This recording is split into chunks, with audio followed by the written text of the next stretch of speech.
Hello बच्चों, welcome to TDS classes. 10th class के physics का फर्स्ट चैप्टर है प्रकाश का परावर्तन। और इस चैप्टर के ऑब्जेक्टिव और फिलिंग द ब्लैंक्स की वीडियो मैं पहले ही अपलोड कर चुकी हूँ। उसका लिंक मैं डिस्क्रिप्शन में दे दूँगी, या फिर आप इस चैनल के प्लेलिस्ट में भी जाकर सर्च कर सकते हो। और आज की इस वीडियो में हम इसी चैप्टर का अति लघु उत्तरीय प्रश्न यानी very short answer question solve करेंगे। तो आज का वीडियो स्टार्ट करते हैं। फर्स्ट क्वेश्चन है, समतल दर्पण पर पड़ने वाली एक ही प्रकाश किरण की कितनी परावर्तित किरणें हो सकती हैं? तो इसका आंसर है केवल एक। जैसे आप दीवार पे एक फुटबॉल मारते हो तो वापस टकराकर दो फुटबॉल नहीं आएंगी, एक ही फुटबॉल आएगी। सेम उसी तरह जब समतल दर्पण पर एक किरण पड़ेगी तो वापस टकराकर यानी परावर्तित होकर एक ही किरण आएगी। नेक्स्ट क्वेश्चन है, समतल दर्पण पर लंबवत पड़ने वाली किरण किस प्रकार परावर्तित होती है? तो इसका आंसर है वापस उसी पथ पर लौट जाती है। जैसा कि आप फिगर में देख रहे हैं, जब कोई किरण समतल दर्पण पर लंबवत यानी 90 डिग्री का कोण बनाते हुए आपतित होती है तो वापस उसी पथ पर लौट जाती है। नेक्स्ट क्वेश्चन है, समतल दर्पण पर अभिलंब आपतन के लिए परावर्तन कोण का मान कितना होता है? तो इसका आंसर होगा 0 डिग्री। यानी कोई किरण अभिलंब पर आपतित होती है तो वापस उसी पथ पर लौट जाती है, यानी आपतन कोण 0 डिग्री हो जाएगा। इसलिए परावर्तन कोण भी 0 डिग्री होगा, क्योंकि आपतन कोण परावर्तन कोण के बराबर होता है। नेक्स्ट क्वेश्चन है, प्रकाश के परावर्तन के कितने नियम हैं? तो इसका आंसर होगा 2। प्रकाश के परावर्तन के 2 नियम होते हैं। अब वह कौन से 2 नियम हैं यह हमें यहाँ पे नहीं लिखना है, क्योंकि यह वेरी शॉर्ट आंसर क्वेश्चन है। हमें यहाँ बस एक वर्ड या एक सेंटेंस में जवाब देना है। नेक्स्ट क्वेश्चन है, समतल दर्पण में वस्तु दूरी और प्रतिबिंब दूरी में क्या संबंध है? तो इसका आंसर होगा वस्तु दूरी बराबर प्रतिबिंब दूरी, यानी वस्तु दूरी प्रतिबिंब दूरी के बराबर होती है। समतल दर्पण में प्रतिबिंब दर्पण से उतना ही पीछे बनता है जितना कि वस्तु दर्पण से आगे होती है। अगर वस्तु दर्पण से आगे 2 मीटर पे खड़ी है तो पीछे दर्पण के पीछे प्रतिबिंब भी 2 मीटर पे ही बनेगी, यानी वस्तु दूरी प्रतिबिंब दूरी बराबर होती है। नेक्स्ट क्वेश्चन है, गोलीय दर्पण कितने प्रकार के होते हैं? उनके नाम लिखें। तो इसका आंसर होगा गोलीय दर्पण 2 प्रकार के होते हैं। पहला अवतल दर्पण, दूसरा उत्तल दर्पण। नेक्स्ट क्वेश्चन है, गोलीय दर्पण का मुख्य अक्ष क्या है? तो इसका आंसर होगा गोलीय दर्पण के ध्रुव और वक्रता केंद्र को मिलाने वाली रेखा मुख्य अक्ष कहलाती है, जैसा कि आप फिगर में देख रहे हैं। नेक्स्ट क्वेश्चन है, अवतल दर्पण की फोकस की परिभाषा दे। तो इसका आंसर होगा मुख्य अक्ष के समांतर आती किरणें अवतल दर्पण से परावर्तन के बाद मुख्य अक्ष के जिस बिंदु पर मिलती है वह बिंदु अवतल दर्पण का फोकस कहलाता है, जैसा कि फिगर में मैंने बताया है। नेक्स्ट क्वेश्चन है, गोलीय दर्पण की फोकस दूरी और उसकी वक्रता त्रिज्या में क्या संबंध है? तो इसका आंसर होगा गोलीय दर्पण की फोकस दूरी उसकी वक्रता त्रिज्या की आधी होती है।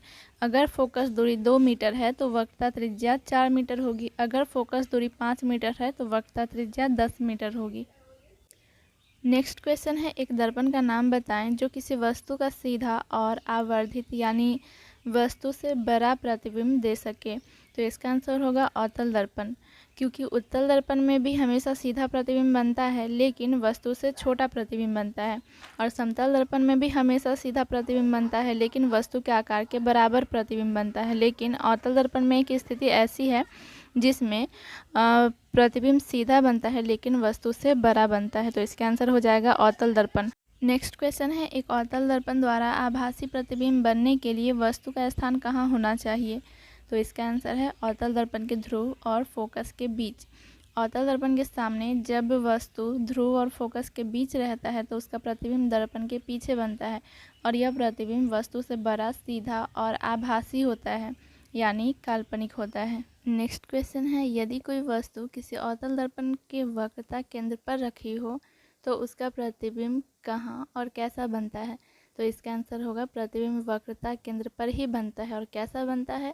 तो प्रतिबिंब वास्तविक, उल्टा और वस्तु के आकार के बराबर होता है, जैसा कि फिगर में मैंने बताया है। नेक्स्ट क्वेश्चन है, वस्तु दूरी यू का चिन्ह क्या होगा जब एक अवतल दर्पण के सामने किसी वस्तु को रखा जाता है? तो इसका आंसर होगा ऋणात्मक, क्योंकि चिन्ह परिपाटी के अनुसार आपतित प्रकाश की दिशा के विपरीत मापी गई सभी दूरियां ऋणात्मक होती है। अब ये चिन्ह परिपाटी क्या होता है, इसके नियम क्या है, इसे समझने के लिए आपको मेरा 3rd वीडियो यानी प्रकाश का परावर्तन का जो 3rd वीडियो है उसे देखना पड़ेगा। फिलहाल हम अगले क्वेश्चन की ओर चलते हैं। तो हमारा नेक्स्ट क्वेश्चन है 10 सेंटीमीटर फोकस दूरी वाले अवतल दर्पण से 15 सेंटीमीटर की दूरी पर रखी वस्तु के प्रतिबिंब की प्रकृति क्या है। यानी कोई अवतल दर्पण का फोकस 10 सेंटीमीटर है और अवतल दर्पण के ध्रुव से 15 सेंटीमीटर की दूरी पर कोई वस्तु रखा हुआ है, यानी वस्तु जो है फोकस और वक्रता केंद्र के बीच में है। तो इस स्थिति में इसका प्रतिबिंब वक्रता केंद्र और अनंत के बीच में बनेगा और प्रतिबिंब वस्तु से बड़ा, वास्तविक और वस्तु की अपेक्षा उल्टा होगा। इसलिए इसका आंसर होगा प्रतिबिंब वस्तु से बड़ा, वास्तविक और वस्तु की अपेक्षा उल्टा होगा। नेक्स्ट क्वेश्चन है अवतल दर्पण से किस दूरी पर एक वस्तु को रखा जाए जिससे कि प्रतिबिंब का आकार वस्तु के आकार के बराबर हो। तो इसका आंसर होगा वक्रता केंद्र। जब हम वस्तु को अवतल दर्पण के सामने वक्रता केंद्र पर रखते हैं तो उसका प्रतिबिंब वक्रता केंद्र पर ही बनता है। नेक्स्ट क्वेश्चन है किस गोलीय दर्पण में केवल काल्पनिक प्रतिबिंब बनता है। तो गोलीय दर्पण दो प्रकार के होते हैं, पहला अवतल दर्पण, दूसरा उत्तल दर्पण। तो अवतल दर्पण में तो वास्तविक और आभासी दोनों प्रकार के प्रतिबिंब बनते हैं, लेकिन उत्तल दर्पण में हमेशा काल्पनिक यानी आभासी प्रतिबिंब बनते हैं। तो इसका आंसर हो जाएगा उत्तल दर्पण में। नेक्स्ट क्वेश्चन है क्या एक उत्तल दर्पण किसी वस्तु का वास्तविक प्रतिबिंब बना सकता है। तो इसका आंसर होगा नहीं। जस्ट अभी मैंने बताया कि उत्तल दर्पण में केवल काल्पनिक प्रतिबिंब ही बनता है। नेक्स्ट क्वेश्चन है एक दर्पण की फोकस दूरी -15 सेंटीमीटर है, यह अवतल दर्पण है या उत्तल दर्पण। तो अवतल दर्पण की फोकस दूरी ऋणात्मक और उत्तल दर्पण की फोकस दूरी धनात्मक होती है। यहाँ पे -15 फोकस दूरी -15 दिया हुआ है यानी ऋणात्मक है, तो इसलिए इसका आंसर हो जाएगा अवतल दर्पण। नेक्स्ट क्वेश्चन है गोलीय दर्पण के आवर्धन की परिभाषा दे। तो इसका आंसर हो जाएगा प्रतिबिंब की ऊंचाई और वस्तु की ऊंचाई का अनुपात आवर्धन कहलाता है। नेक्स्ट क्वेश्चन है आवर्धन m का ऋणात्मक मान क्या बताता है। तो इसका आंसर होगा प्रतिबिंब उल्टा अर्थात वास्तविक है, यानी आवर्धन m का ऋणात्मक मान हमें बताता है कि प्रतिबिंब वस्तु की अपेक्षा उल्टा बन रहा है अर्थात प्रतिबिंब वास्तविक है। नेक्स्ट क्वेश्चन है एक गोलीय दर्पण की वक्रता त्रिज्या 20 सेंटीमीटर है, इसकी फोकस दूरी कितनी होगी। तो वक्रता त्रिज्या की आधी फोकस दूरी होती है, यानी 20 की आधी 10 सेंटीमीटर इसकी फोकस दूरी होगी। नेक्स्ट क्वेश्चन है उत्तल दर्पण के एक उपयोग को लिखे। तो उत्तल दर्पण का एक उपयोग गाड़ी के साइड मिरर के रूप में किया जाता है पीछे देखने के लिए।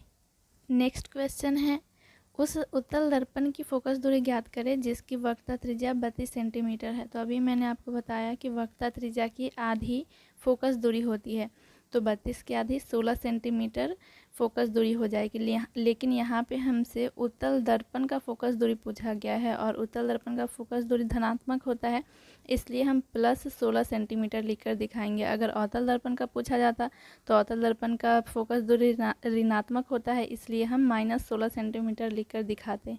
नेक्स्ट क्वेश्चन है काल्पनिक प्रतिबिंब से आप क्या समझते हैं। तो इसका आंसर होगा किसी बिंदु स्रोत से आती प्रकाश की किरणें दर्पण से परावर्तन के बाद जिस बिंदु से आती हुई प्रतीत होती है उसे उस बिंदु स्रोत का काल्पनिक प्रतिबिंब कहते हैं। नेक्स्ट क्वेश्चन है समतल दर्पण में आवर्धन m बराबर +1 का क्या अर्थ है।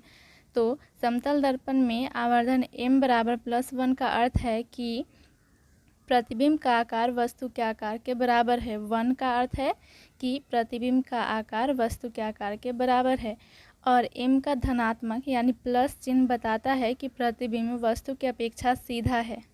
नेक्स्ट क्वेश्चन है अवतल दर्पण के कोई दो उपयोग लिखें। फर्स्ट, रोगियों के कान, नाक इत्यादि के लिए डॉक्टर अवतल दर्पण का उपयोग करते हैं। सेकेंड, वाहनों के हेडलाइट तथा सर्च लाइटों में अवतल दर्पण का उपयोग किया जाता है। क्वेश्चन है एक गोलीय दर्पण जिसका वक्रता केंद्र C है पर यानी वक्रता केंद्र पर ही एक किरण ACB आपतित होती है, यह किरण किस दिशा में परावर्तित होगी। तो जब वक्रता केंद्र की दिशा में कोई किरण आपतित होती है तो वापस उसी पथ पर लौट जाती है। आज के लिए इतना ही, मिलते हैं अगली वीडियो में। अगर वीडियो अच्छी लगी हो तो लाइक शेयर ज़रूर करें और मेरे चैनल को सब्सक्राइब कर ले, साथ ही ऑल नोटिफिकेशन के साथ बेल आइकन भी प्रेस कर ले ताकि आपसे कोई भी वीडियो मिस ना हो।